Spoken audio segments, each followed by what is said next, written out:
Nothing to talk about. Slow news day here in Washington, D.C. So let me just say a couple of things off the bat. First of all, I think the president's peace plan in Iran is already bearing real fruits for the American people. Last night, 12.5 million barrels of oil went through the Strait of Hormuz. That is a high since the beginning of the conflict. Oil prices are down nearly at their level from the pre-war conflict. Gas prices dropped below $4 a gallon today for the first time since the conflict. And importantly, they're going to keep falling further given how low oil prices are. On the military side, the Iranians, for the second night in a row, did not shoot at any ships in the Strait of Hormuz. So far, they are honoring their end of the commitment. And on the blockade, CENTCOM has allowed north of a dozen ships to go through our naval blockade, and so we're also honoring our end of the early part of the agreement. On the military side, a couple of things that are still true and will be true whether the Iranians comply with the rest of the deal or not. Number one, their nuclear program has been completely destroyed. Their capacity for enrichment, the facilities at which they were using to develop enrichment and develop a potential nuclear weapon, those facilities are still destroyed. Their conventional military is still destroyed. Their capacity to threaten their neighbors is still largely gone. And now we see whether they are willing to comply with the next step of the president's peace plan. As you all know, the part of the peace plan, the part of this MOU that I think have been most misrepresented by certain parts of the media is the idea that the Iranians get all these benefits. You will hear things about $300 billion or $24 billion or this or that number of money or amount of money. And the simple fact is that the only way the Iranians get any of those resources, not a single penny, by the way, from the United States of America under any circumstances, but the only way that they would ever get any benefit of the bargain is if they comply fully and change their behavior. And so you really have a win-win situation for the United States of America. If the Iranians don't change their behavior, their military and their nuclear program is still destroyed. If they do change their behavior, then they are going to have a transformative relationship with the Middle East, and the Middle East will have a transformative relationship with the people of Iran. That's a win for the American people and for the President of the United States, regardless of which option the Iranians ultimately choose. We obviously want them to choose the right option. The interesting thing about their system, and I think it's important for the American people to appreciate this point in particular, is that there are real divisions within their country about how exactly to proceed. And what we've seen over the last couple of months is that the pragmatists within the Iranian system, the people who really do want to transform their relationship with the Middle East and with the world, those people are winning the argument. The United States wants those people to win the argument. The United States wants to have a better relationship, but in order for that to happen, the Iranians have to perform. And if they don't perform, as we've said before, they don't get any of the benefits of the bargain. So what I'd ask all of you is just to report honestly that the United States isn't giving up a cent of money to Iran, and even the economic benefits, the sanctions relief and so forth that comes along with this bargain only happens if the Iranians perform. So with that, I want to say thanks to all of you. It's good to be with you this morning, and I'll kick it over to questions. Let's start right over here to the right. Thank you, Mr. Vice President. I wanted to ask a follow-up on something you just mentioned. You talked about the possibility of the current Iranian leadership fundamentally changing their behavior. Do you think that the current Iranian leadership recognizes the leverage that the U.S. holds over itself economically and militarily enough to actually go forth with fundamentally changing their behavior over the long term and going about things differently? So I certainly think they recognize the leverage that the United States has over them. We've seen that in a number of our conversations. We've seen that just in their behavior over the last couple of days. They certainly recognize that the United States has great leverage. Will that ultimately lead to a change in behavior? I don't know. I've seen skeptics of the deal. People say the Iranians will never change their behavior. Well, maybe that's true. And if so, they don't get any of the benefits of the bargain. But isn't it worth trying? Isn't it worth seeing whether this incredibly weakened position that the President of the United States has put the Iranians under, whether that motivates them to change their behavior, not just vis-a-vis the West, but vis-a-vis the Middle East? And one of the interesting things about this is, the technical details of this we can, of course, get into. There are going to be any number of opinions about the negotiation, about where it's ultimately going to go. But I tend to think that you should trust the people who know the Iranians the best and who have the most to lose. What are the Gulf Arab states saying about this deal? What are they saying about this deal compared to the JCPOA in 2015, this the Obama nuclear deal? Well, back then, they hated that deal. They felt like it empowered the Iranians to be bad actors across the region, and of course that's exactly what happened. They were right about that. What are they saying about the president's peace deal? They're saying this is an amazingly transformative thing for the region because either way, we and the broader region win.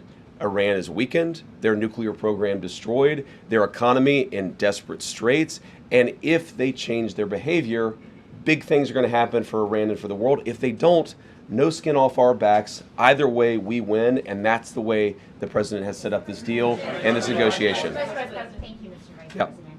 Just a quick housekeeping question, which I think you answered in your cover, but did the 60-day period officially begin yesterday?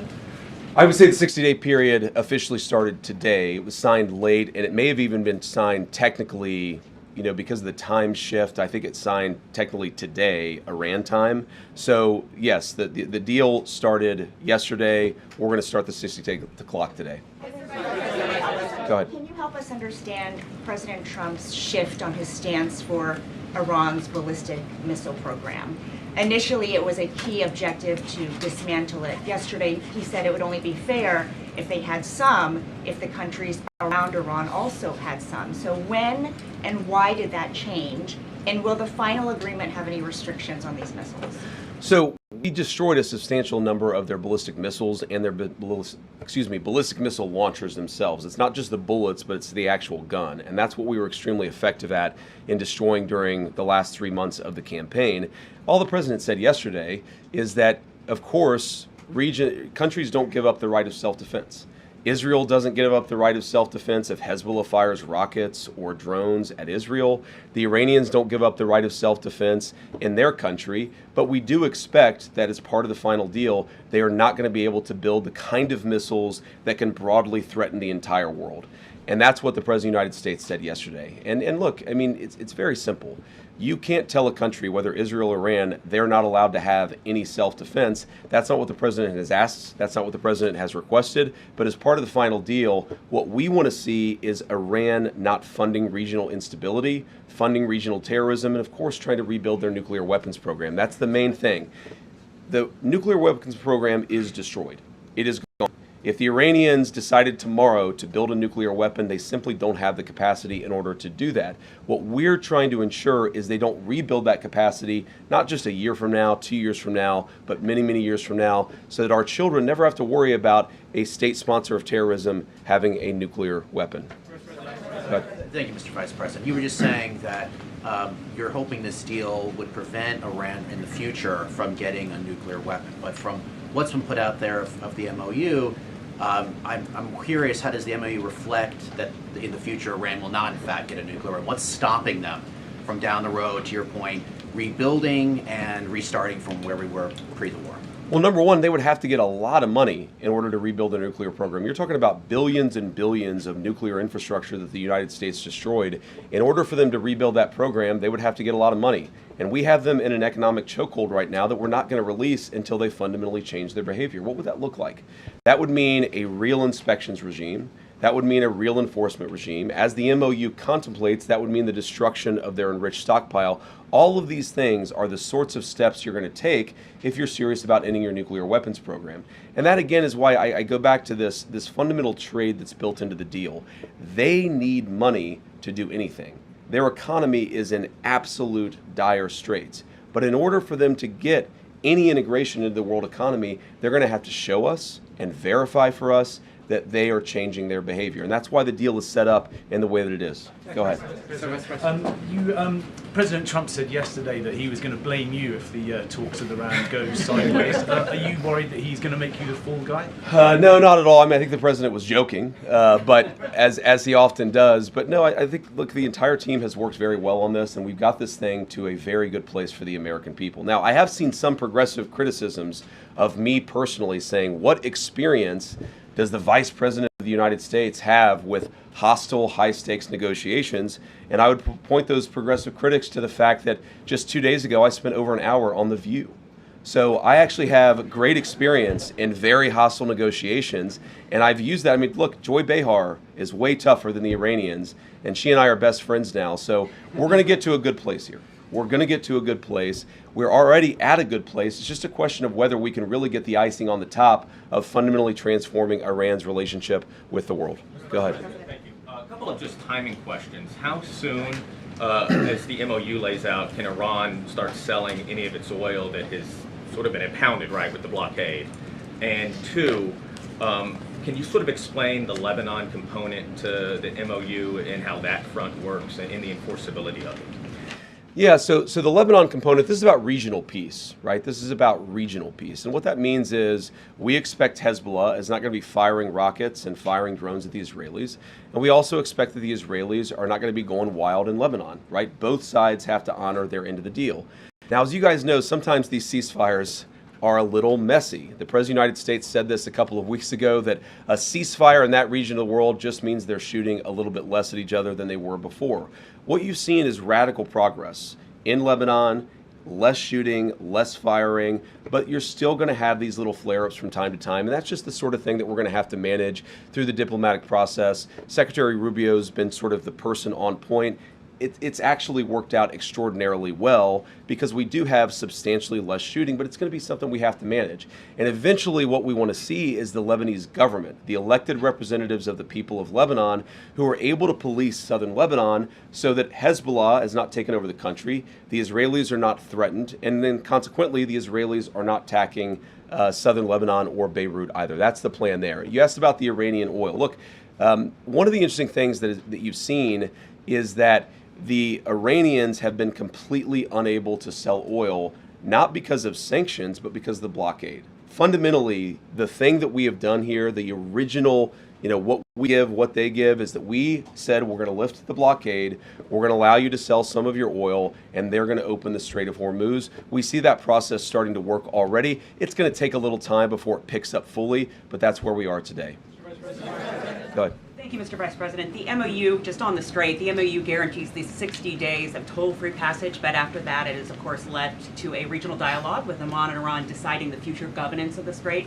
A senior U.S. official told us yesterday that they expect Iran to push aggressively on this, but also that Gulf states won't allow any kind of tolls. How strenuously will the U.S. fight to keep tolls out of the Strait and keep any fees away from the future Strait commercial traffic? And are you going to leave it to the Gulf states to kind of fight this battle? Well, first of all, we believe international waterways should be free of tolls, and that's been our position. That's what you see, of course, in the 60 days of the MOU. And when you say it leaves it open, it doesn't really leave it open, except in the sense that, of course, the final negotiation is going to set the terms of what comes afterwards, right? You said, I think that it's the Omanis and the Iranians, but it's actually the MOU contemplates that the Omanis, the Iranians, and the Gulf Coast Coalition together will figure out a proper security framework for the Straits in the future. And what I mean by that is that we don't ever want this to happen again. Right? That's not about tolling. That's about ensuring that the Straits are never used as a choke point for the global economy ever again. It's frankly not what the Iranians want. It's not what the Omanis want. It's not what the GCC wants either. So what we're going to do, of course, working with our allies in the region, is to ensure that that is reflected in the final deal. And if that's not reflected in the final deal, there's not going to be a final deal. And that is, I keep coming back to this fundamental structural point of this negotiation, which is that we have all the cards. If the Iranians want the benefits of the bargain, they have to give us the things that are necessary to get those benefits. Go ahead. Thank you, Mr. Vice President. We'll do both. Okay, both you guys. There's one in the white and then one in orange, I think. What about the pink? I'm sorry. Okay. Maybe I'm colorblind. It looks more orange to me. I don't want to have a debate about that. Orange, pinkish. You go first, and then in front of you can go second. Me first. Thank you, Mr. Vice President. How does the points about granting some immediate waivers on sanctions, especially from the Treasury Department, how does that square with the Iran Nuclear Agreement Review Act? And are you planning on briefing Congress on this portion? Yeah, so I talked to James Braid, our head of OLA. We do plan to brief Congress very soon. I believe that they got the formal copy of the signed document this morning, and if not, they're going to get it at some point later today. We are planning a briefing. I believe right now the House is out of session, the Senate is in session, though maybe I've reversed that. But we're going to ensure that the team briefs Congress and, of course, answers their questions. We've been doing that informally, of course, talking to a number of people in Congress just over the last week. We'll keep on doing that, and we'll have a formal briefing. I won't say exactly when that will be because it depends a little bit about session schedule. Your point about the sanctions is I'll go back to what I said earlier, which is really the choke point on Iranian oil was never the sanctions. We didn't see that as a major concession to the Iranians. Frankly, the Iranians didn't see that as a concession to them because what prevented them from selling oil was not the sanctions. They were selling plenty of oil without any discount because the sanctions were just fundamentally ineffective at that point. What the sanctions did do is move the Iranian financial system to sort of the shadow banking system. So by lifting the blockade, that's the significant thing that has changed. And by lifting the sanctions, we're actually going to be able to see a little bit where their financial system actually sends money and receives money. That's a real benefit to the American people. And that's really the only thing that has changed by the change in sanctions. Oh, sorry, I forgot that part of the question. No, we don't think so. We actually have an opinion from OLC we feel quite confident about that, Congress does, there are certain things that require congressional approval. There are certain things that don't require congressional approval. We feel quite confident that we can temporarily lift those sanctions without going to Congress and seeking their approval on that. Apparently, there's been reports coming out of Israel that Iran is already funneling oil money to Hezbollah even before this particular MOU was signed. And how exactly is the U.S. looking at this? If we're talking about behavior on part of Iran, I mean, October 7th happened, and if there's concern that perhaps Hezbollah could end up doing some sort of attack on that scale, then how exactly are we talking about the reaction from the United States if we're talking about perhaps a humongous scale attack that actually could happen? Are we waiting for that type of attack? I mean, what exactly is a scale here? Sorry, you said what exactly is a scale? Yeah, well, I mean, like, what type of attack would it take to actually get a reaction from the United States to say, okay, now we're actually going to start dropping bombs on Iran for having bad behavior? Well, we don't want a scale of any attack. Any attack, whatever its scale, is unacceptable under this agreement.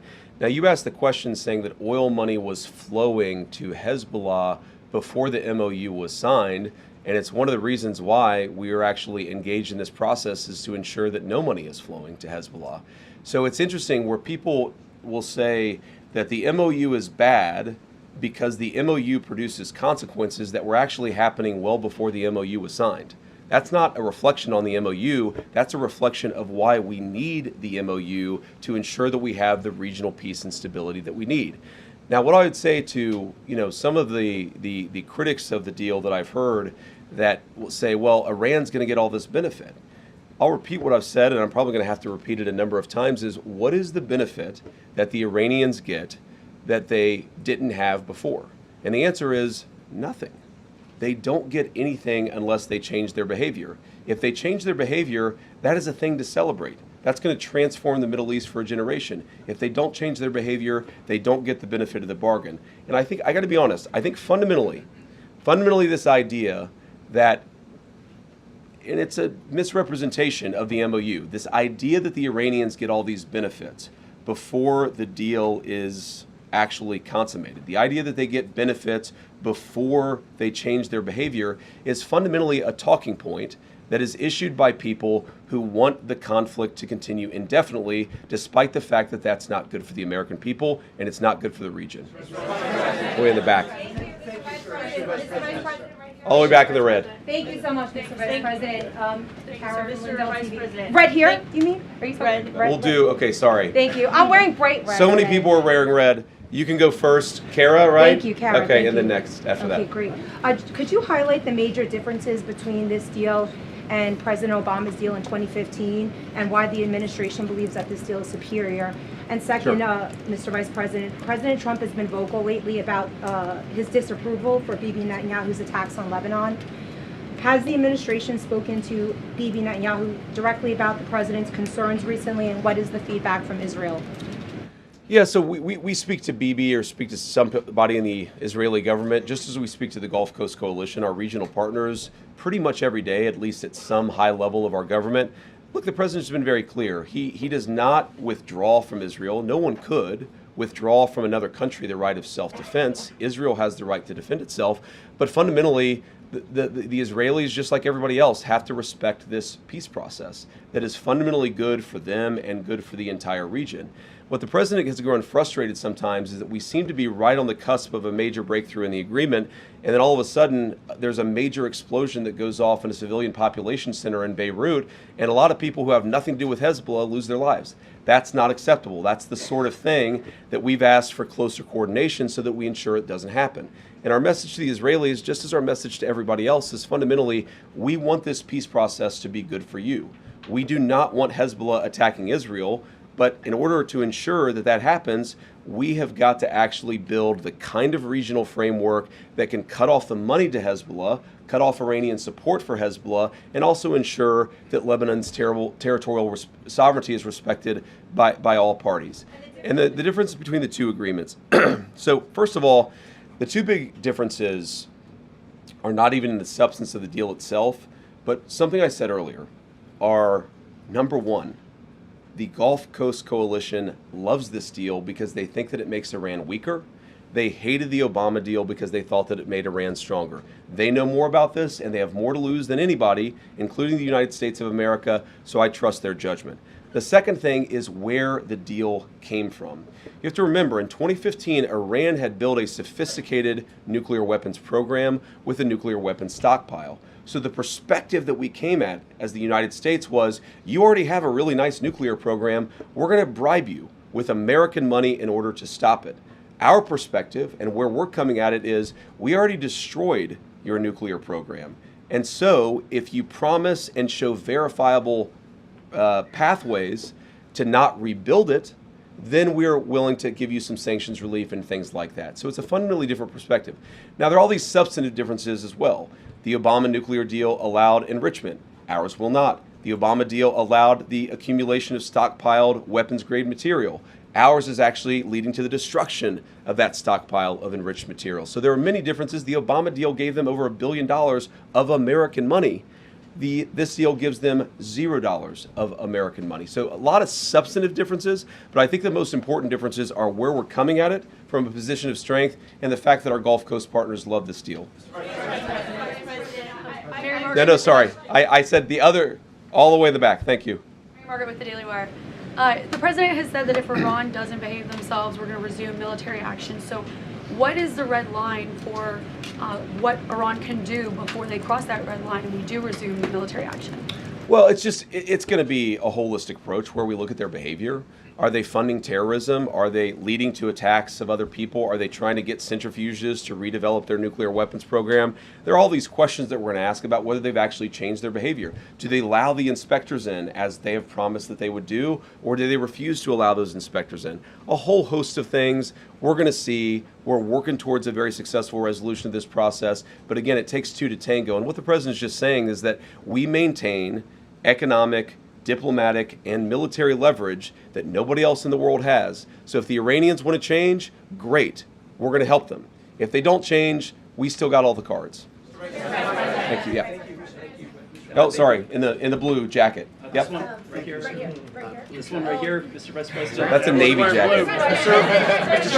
Should we have a debate about the difference between blue and Navy? Not that guy, because you give a speech whenever you ask a question. I'm going to give her an opportunity.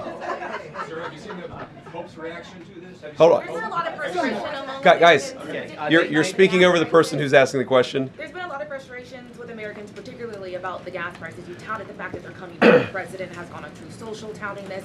But when should they expect to see gas reach that $3 threshold?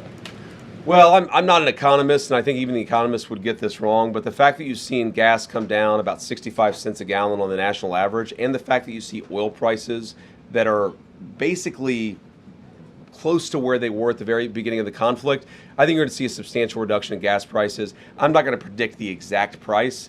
If I was able to do that, I might be in a different business than politics. But we do think you're going to see significant relief at the pump on top of what we've already seen. Thank you, Mr. Vice President.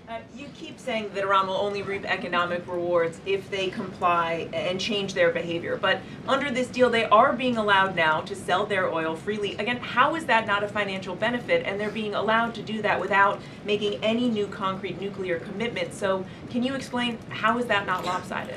Well, first of all, they've made very concrete nuclear commitments. They have committed to the destruction of the highly enriched stockpile that they have in their possession. But number two, all we've done is lift the blockade in the Straits of Hormuz. We basically returned it to where it was before the conflict. The blockade is off. We put that in after the conflict started. The straits are now open. That's not a new benefit to the Iranians. They were selling oil for many, many years, well before we ever put the blockade. We opposed that blockade. They stopped selling oil, and now we've lifted the blockade in order to promote the free flow of energy across the world. Go ahead. A U.S. official described having secured some of these quote-unquote gentlemen's agreements with Iran on certain aspects of the negotiation. So when it comes to highly enriched uranium, can you walk us through what's been secured, even in these kind of gentlemen's agreements, on how exactly they're going to get rid of the stockpile? Are there agreements on low-grade enrichment? How long is the moratorium on enriching uranium for Iran? And are any of these gentlemen's agreements written down anywhere?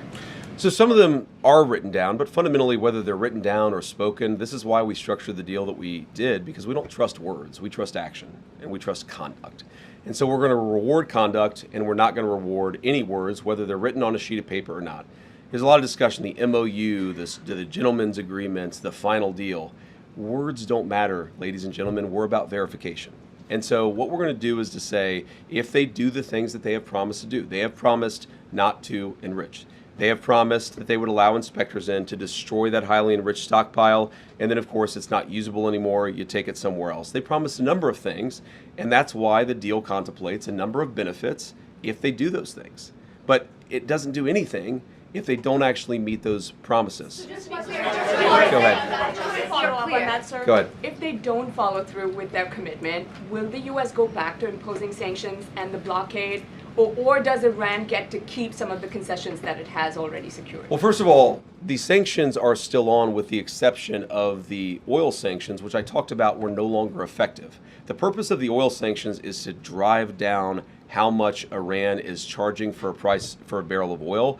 Those sanctions had stopped being effective. The blockade is what's effective. And again, that's the thing that has changed in accordance with them opening the Strait of Hormuz.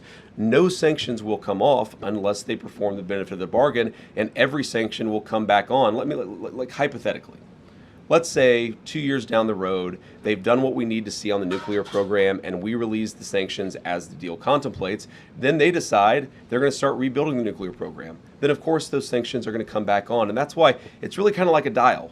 As they dial up their good behavior, we can dial up the economic relief. If they dial down their good behavior, we can turn it off. It's the good thing about having the leverage, and it's a good thing about being the United States of America, where we just fundamentally have so much influence in the world financial system. Go ahead. Thank you, Mr. Vice President. Thank you, Mr. Vice President. Leader Thune said it's unrealistic to get the Save America Act passed by attaching it to FISA, which is what the president's looking for. Do you believe this is possible? Well, why don't we try? Why don't we try and at least force people to vote against it? One of the things that sometimes frustrates me about the legislative process is that people will go into it saying, this isn't possible, therefore we're not even going to try. Well, let's actually see. Let's try it. And if it's not possible, then let the people put their name on it. This is also good for the American people. How many American senators know that the American people love the Save America Act because they believe in voter ID? But how many of those same senators don't want to vote for it because they know that the radical elements within their own party would punish them for it? Let people go on the record and actually answer to the American people, which is why I think we should do exactly as the president said. Rob.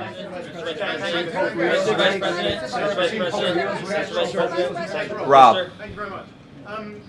On Monday, we were told the MOU will be published within 48 hours. The president then said after Friday. You, I think, then said by Friday, and then it ended up being read out on a briefing call yesterday. We were told the MOU had been signed electronically on Sunday. There was an Axios report that it hadn't been. There's going to be a signing ceremony on Friday, and then it's signed at Versailles last night. Is what's going on behind the scenes as chaotic as your public messaging? Well, I don't think our public messaging has been chaotic. I think dealing with a fractured Iranian system where communication isn't great is just sometimes something that we don't fully appreciate or we don't fully understand. What really happened here is that we did sign the MOU on Sunday. That locked into the terms of the deal. What the Iranians came to us and said is, we'd like not to release the text until Friday. I didn't really understand that. I wanted to get the text out immediately. But in order to be accommodating to them, we said, sure, okay, we'll wait until Friday. And then what happened over Monday, Tuesday, the president was in G7, maybe foreign leaders were talking to the Iranians and encouraging them to do that. We were definitely saying to them, we understand your desire not to have the text out until Friday, but we live in a democratic system. The American people want to see the text of this deal. We would certainly like to get it out as soon as possible. And so they came up with having their president sign it, our president sign it, and then just releasing the text as a signed document immediately at that point. I do wonder, Rob, this is pure conjecture, I'm just guessing at this.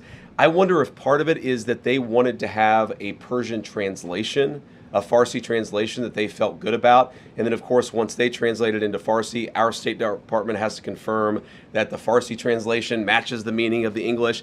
I think that is part of what was going on here. But the text is out there now. We said that we would be transparent about it. But the reason why it went back and forth a little bit about when exactly the text would be released is just we were trying to show good faith to the Iranians who, for reasons I have no idea, cared a lot about how the text itself was rolled out. Blue tie there. Thank you very much. Thank you very much, Mr. Vice President. As you know, because you were involved in this process, the MOU allows for Iran to sell its oil right away, which means that Iran can take in on a monthly basis tens of millions of dollars. Iran's economy was in tatters. How is this not essentially giving a lifeline to Iran economically? And what's to prevent Iran from using all of that money, all of those millions of dollars, to prop up its proxies in the region? Well, the number one thing is that we actually see where the money moves now because of what we've done with the financial sanctions. We actually know where the money is going to move. And so we have great confidence that we're going to be able to see if they try to fund terrorist organizations, we're going to be able to see that. But you said that millions of dollars is a lifeline. Right now, the Iranian nation is a nation of 94 million people. Their economy is in a free fall. They have sky-high inflation, and fundamentally, about $1 trillion of damage to their industrial base was caused over the last 3 months. The idea that selling a few $1 million worth of or a few $1 million worth of oil is going to fundamentally transform the Iranian economy, that's just not true. We thought that it would be good in order to lift the blockade and open the Straits of Hormuz to allow the free flow of energy. We felt that it was reasonable that if we're going to allow everybody else to sell their energy during this period of negotiation, we would allow everyone to sell their energy. That's all we're doing. We can slap everything right back on if the Iranians don't make the deal that we expect. Either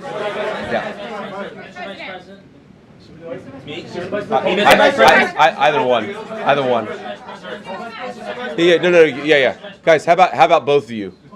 Go ahead. Mr. Vice President, so President Trump said we'll finish one, talking about Iran, and he said then Cuba is next. Is Cuba next?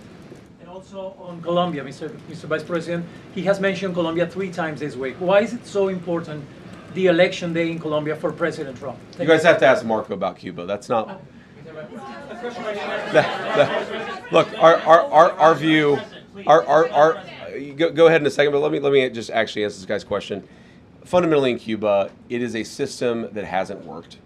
They can't make any money. Their economy is frankly probably in worse shape than the Iranian economy. It's 90 miles from our shore, so every time that there's a crisis, you end up having desperate refugees or desperate people who can't feed their families trying to flood into our country. We want the people of Cuba to be happy and successful. We're actually talking to the Cuban government right now about how they could change their ways to change that. We're going to see what they do, and obviously, if they do one thing, we're going to do something. If they make smart decisions, we're going to have a much better relationship with that island. Go ahead. Mr. Vice President. Mr. Vice President, thank you so much. I know that you are still not sure if you are going to run for president in 2028, but if you do not, is there anyone in particular that you would want to see run? What's your name? Stephen Kapuska. Sorry. I want Stephen Kapuska to run for president in 2028. Go ahead. Go ahead. Thank you, Vice Yeah. President Vance. I've got two questions. Could you describe the status of your Switzerland trip? Are Sure. you definitely still going? What are your plans? And also, if we could drill down on frozen funds, there's been a lot of focus on oil sanctions, but on frozen funds, what's your understanding of how much money is frozen? How much of that is in the U.S.? And a senior administration official briefed some of us reporters earlier this week that there might be small antes, is what he said, like small releases of money to build trust with the Iranians early on. Could you describe that whole situation? So on the frozen funds, the amount of money, I honestly don't know. I've heard numbers north of $100 billion. I've actually heard numbers north of $200 billion. Most of it is not in United States accounts. Most of it's either in the Gulf or in Europe or somewhere else. But I don't know the exact amount of money. It's a lot. It's one of the reasons why we've had such a successful chokehold on the Iranian economy, though by not even close to the main reason. We're not releasing a single dollar of that money until the Iranians perform. And there are a number of ways they could perform. For example, let's say they actually take meaningful steps, and this could happen very quickly, to destroy that stockpile of enriched material, then we're going to have a conversation about it.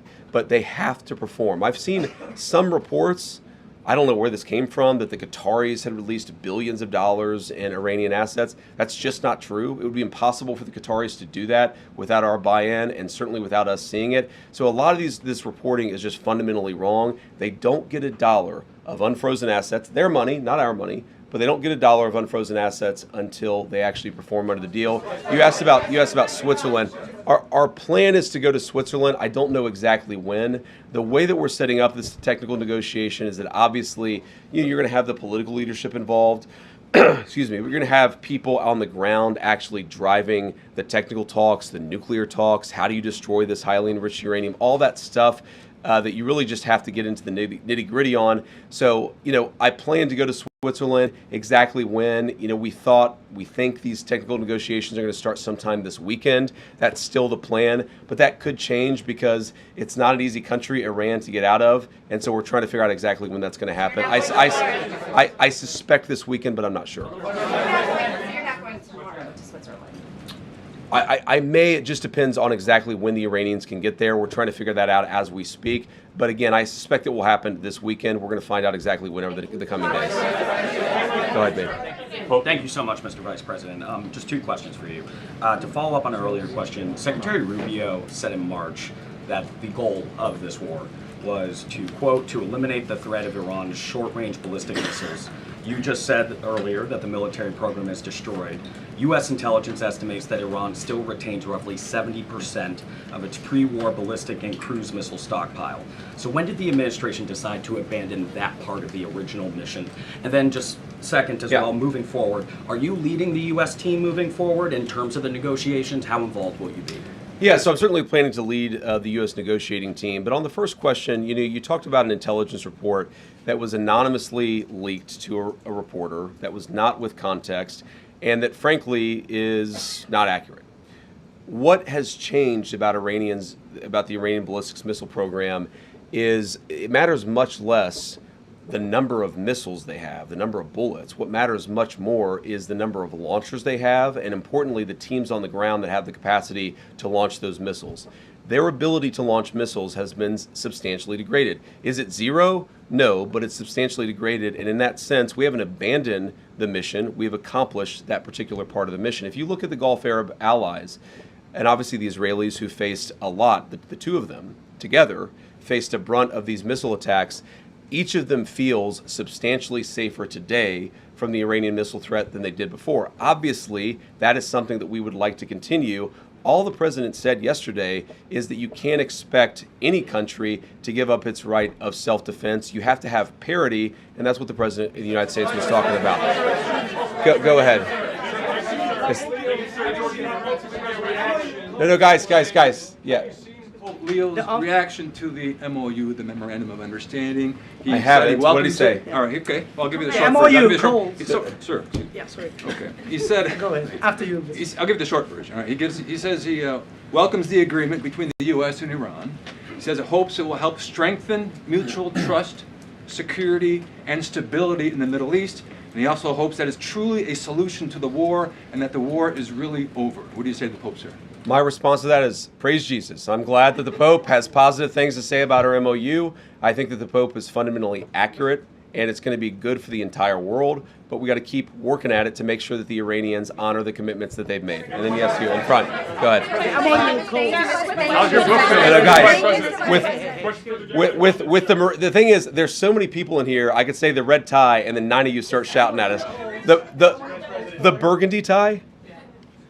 The MOU calls for a US... There we go, that guy. Yeah, sorry. Thank you. The MOU calls for a U.S. troop withdrawal from the Gulf region tied to the final deal. Can you say whether the drawdown will affect U.S. forces past through Iraq and Syria, where American troops currently help protect Kurdish-held areas from Iranian-backed militias? Okay, so the drawdown contemplated, again, this is the final deal. This is assuming that the Iranians comply, that they give us verification, that they take real substantial conduct towards this peace agreement. What we're saying is that we will withdraw troops to the pre-conflict level, meaning we're not going to keep a couple of extra aircraft carrier groups over there. The Iranians don't want that. Frankly, we don't want that either. Go ahead. Yeah.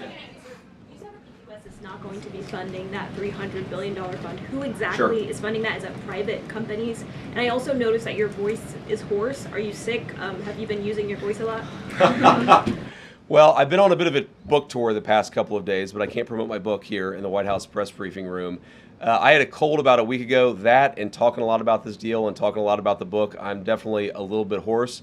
But you asked, your first question was about is funding that $300 billion. Oh, I see. So what's interesting about this is there is a great desire from the Arab world and from outside the Arab world to actually get involved in Iran if they behave properly. So for example, let's say the United Arab Emirates, who've been a great ally over the last, not just few months, but over the last many years, let's say that they would like to invest in building a power plant. That actually is impossible right now because of the way that U.S. sanctions work. And so what we're saying is that if you behave, and if the Emiratis themselves want to build a power plant, then we will do the sanctions relief necessary to make that possible. The good thing about that is that it actually creates integration, which is leverage. A world where the Gulf Coast Coalition has greater leverage into the Iranian economy is a world where the Iranians are going to be heavily prevented from misbehaving. So it's a lot of the Gulf Coast Coalition, again, they see that Iran is weakened, they see there's an opportunity to build a new relationship there, and they're saying if they behave, and if the United States is willing to allow this to happen, then absolutely we want to change our relationship with Iran. No, well, I mean, I assume that in the United Arab Emirates there would be private money and so forth that would be part of this. But again, this is so far in advance because it assumes a transformation in Iranian behavior. Sir. Thank you so much, Mr. Vice President. As you know, the Iranian-backed groups in the region were involved in this war, and they damaged U.S. facilities and your allies as well. How does this agreement affect Iran-backed groups across the region, especially the Iranian-backed groups in Iraq? And my second question, this agreement requires Iran to stop attacking the Kurdish opposition in Kurdistan region, which they did 2 days ago. So what this agreement does fundamentally is it requires Iran to behave like a normal country. And if it doesn't, as so many people think that it never will, then it doesn't get any of the economic benefits. And if they do, then that's a great thing for everybody. It's a great thing for the Kurds. It's a great thing for anybody who has been under the brunt or under the threat of Iranian-funded terrorist organizations. The expectation is that Iran will stop that, and if they don't get the benefits of the bargain. John. Thank you, Mr. Vice President. Many of the colleagues that you served with in the U.S. Senate and Republican Conference have criticized this deal over the last 24 hours. What is your message, Mr. Vice President, back to them? So I guess I would say to anybody, any of the critics, is number one, have a little bit of faith in the President of the United States. The idea that he is going to strike a deal that's been bad for the American people, it's preposterous. He is the person who has had the courage to fundamentally transform our relationship with Iran and with a lot of other countries over the last year and a half. He believes in this deal. He is going to see it to completion, and if the Iranians don't comply, we still have every single tool and point of leverage that we have today. That'd be message number one, is have a little faith in the president's ability, given that he's got us this far, to take us the final step. The second thing that I would say is so many of what I've read or heard that people believe about this deal is just fundamentally untrue. It is a memorandum of understanding. It is fundamentally a principle that, yes, the Straits of Hormuz are going to be open immediately, and they already are, Yes, they're going to give up their highly enriched material, but they've got to actually do it. It's about conduct. It's about rewarding good conduct and punishing bad conduct, which in some ways is what we've been doing for the last 3 months vis-a-vis that country anyway. So many of the criticisms, I saw Lindsey Graham came out with a positive statement after expressing some concerns. I think that when people get to understand not just the agreement, but our negotiating posture as a country, they will realize this is an excellent thing for the American people, but that's part of our job. We've got to tell the story about what this means for Americans, how it's going to make all of us safer and more prosperous. That's why I'm here talking to everybody, and we're going to keep on telling that story in the days and weeks to come. Go ahead. Thank you, sir. Jordan Conradson with the Gateway Pundit. I want to talk back to the Lebanon component of the deal. There's a report in Axios that Netanyahu's fuming over this.